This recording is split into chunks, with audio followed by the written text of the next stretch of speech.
बिस्मिल्लाहिर्रहमानिर्रहीम। अस्सलाम वालेकुम दोस्तों, कैसे हो आप? चैनल डेली ज़िंदगी पर खुश आमदीद। नाज़रीन, आज हम अपनी वीडियो में जिस टॉपिक पर बात करने वाले हैं वो है जिगर और जिगर की होने वाली बीमारियां। वैसे तो जिगर की बहुत सी बीमारियां हैं, लेकिन आज हम जिस मौजू पर बात करेंगे वो है जिगर की बढ़ती हुई चर्बी, जिसे फैटी लीवर कहा जाता है। ये एक ऐसी बीमारी है जिसमें बड़े और बूढ़े दोनों ही मुब्तला नज़र आते हैं और इसके केस बढ़ते जा रहे हैं। नाज़रीन, वैसे तो जिगर की बीमारियों की बहुत सी वजूहत हैं, जैसे कि नाकस ग़िज़ाएँ और ख़राब पानी, लेकिन फैटी लीवर की जो ख़ास वजह है उस वजह को हम आज इस वीडियो में डिस्कस करेंगे।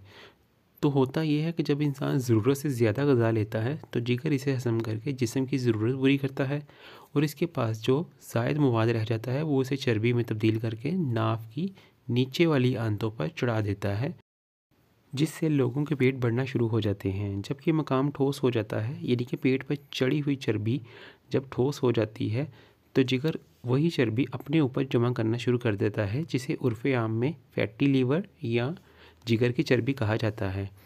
अब इसकी बात की जाए इसकी अलामात की, तो सबसे पहले इसकी अलामत में शुमार होता है ब्लड प्रेशर का हाई रहना, मुंह का जायका ख़राब होना, मुंह से बदबू आना, बोल वब्ज़ार यानी कि पखाना वगैरह गलीज़ और कम मकदार में आना।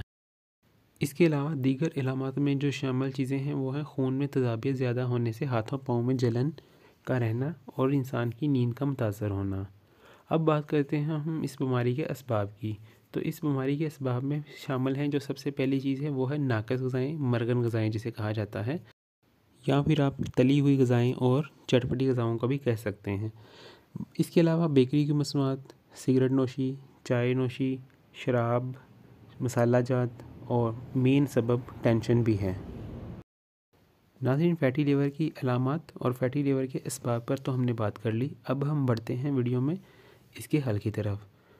तो जो इसका हल है उसमें आपने सबसे पहले लेना है सफ़ेद ज़ीरा 50 ग्राम, तख़म कासनी 50 ग्राम, मीठा सोडा 50 ग्राम, गुल नीलोफ़र 25 ग्राम, फिर आप लेंगे गुलाब के फूल यानी कि गुल सुरख 25 ग्राम, कशनीज़ लेंगे आप 25 ग्राम।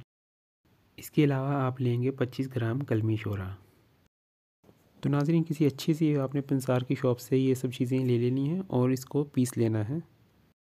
मतलब कि इन तमाम अद्विया का आपने सफ़ूफ़ बना लेना है और रोज़ाना 4 ग्राम दवा सुबह व शाम खाने के बाद पानी के साथ इस्तेमाल करनी है। इस दवा का कोई साइड इफ़ेक्ट नहीं है, कोई भी बंदा, चाहे वो बच्चा हो, बड़ा हो, बूढ़ा हो, कोई भी ले सकता है। इंशाल्लाह बहुत जल्द आप जिगर की तमाम बीमारियों से निजात पा लेंगे और साथ ही आपके पेट की चर्बी भी ख़त्म हो जाएगी और आपका जिस्म एक मुकम्मल शेप में आ जाएगा।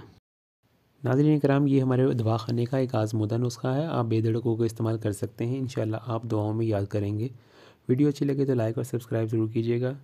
अल्लाह हाफ़िज़।